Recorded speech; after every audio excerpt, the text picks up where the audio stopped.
जय जगन्नाथ सांग माने राधे राधे आउ एक नुआ ब्लॉग्स को आपण मानक अनेक अनेक स्वागत।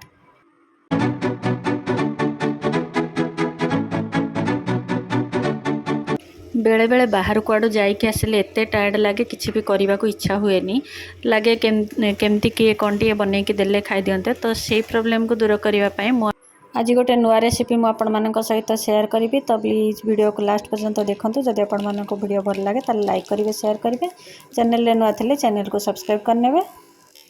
प्रथमे गैस रे आमे गोटे कड़ाई बसैबा कड़ाई गरम होला परे सेथिरे दबा 2 ରୁ 3 चम्मच रिफाइंड तेल तेल गरम होला परे सेथिरे दबा आधा चम्मच सोरिष फुटी गला परे सेथिरे दबा किछि भृसंग पत्र आ कंचा लंका आपण मानक पसंद अनुसार ऐड करिवे। तापरे सेथिरे आमे दबा किछि बादाम मंजी को देकी आमे ताको भलो भाबरे भाजी नबा। जदि आपण मानक पाखरे भजा बादाम आगरु थाए ताले भजा बादाम आपण माने ऐड करि परिबे। एठी मो पाखरे जेहेतु नथिला मो कंचा बादाम को प्रथमे भाजी नेथिली। तापरे सेथिरे आमे दबा गोटे पियाज को लंबा लंबा काटिकी नेबे आ ता सहित गोटे टमाटो मु जेतिकी बनैबी से अनुसार गोटे टमाटो देइछि तो एथिरे टिके टमाटो अधिक लागे से अनुसार आपण माने जेतिकी क्वांटिटी रे बनाउथिबे से अनुसार तापरे आमे एथिरे ऐड करिबा गोटे मुठा मटर ग्रीन मटर अच्छी फ्रोजेन वाला आपण माने फ्रेश मटर मध्य ऐड करि परिबे। तापरे आमे ताको टिके भाजी नबा। एथिरे आउ कोनोसी वेजिटेबल्स आमे ऐड करिबानी केवल ग्रीन मटर टमाटो आ पियाज रे रेसिपी बनिबो। तो देखंतु तापरे भाजी नबा भलो भाबरे टमाटो जेमति कि मेल्ट हे जिवो आ हमर मटर टिके सिझ याकू आपण माने 10 ରୁ 15 मिनिट भितर बनै कि रेडी करि परिबे।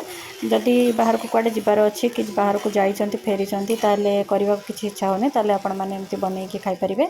तो एथिरे आमे ऐड करिबा वर्तमान अल्प दबा आधा चम्मच रु कम दबा हळदी गुंड आधा चम्मच काश्मीर चिली पाउडर स्वाद अनुसार आउ हाफ चम्मच दबा बिरयानी मसला। आपण माने चाहिए होममेड बिरयानी मसला ऐड करि परिबे नचेत बाजार रो मिलुथिबा बिरयानी मसला मध्ये ऐड करि परिबे। ताको आमे देला परे 1 ରୁ 2 मिनिट आमे भाजी नबा बेसी टाइम भाजीबानी।